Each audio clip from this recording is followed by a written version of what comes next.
Meet kami ngayon ng mga college friends ko. So, this is my outfit.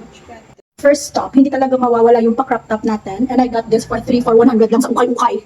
Sino ka dyan? Grabe, 100 pesos. Tatlo na yung nabili ko. Pero isusuot ko yung iba next time. No? Grabe, parang nag-lip fillers ako anyways. Isuot na natin. So, this is it kapag suot na. Hala, sobrang ganda. Parang waiter. Waiter yan. For the pants, I'm thinking to wear this one. So, try natin.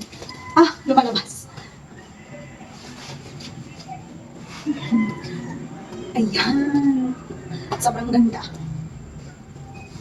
Sobrang haba nga lang yan, pero that's fine siguro, no? Right? It's kaya naman. Wow! Ang ganda. Sobrang haba. And then, what am I gonna wear na shoes? Wait lang. So, for my shoes, I'm thinking of wearing this one. Late na nga ako. 6 p.m. kami magkikita, pero like, andito pa rin ako. Mag-video-video. Kainin.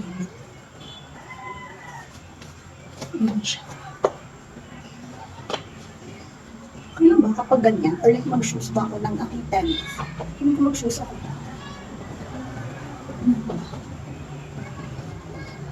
What do you think?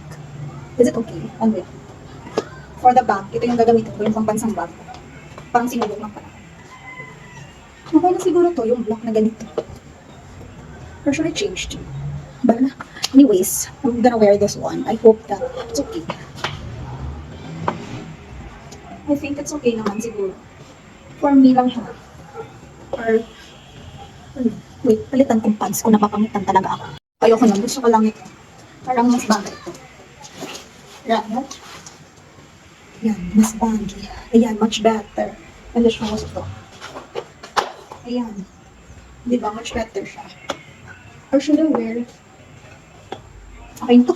Malilate na ako. So this is my outfit. 365. Okay na to. Bye.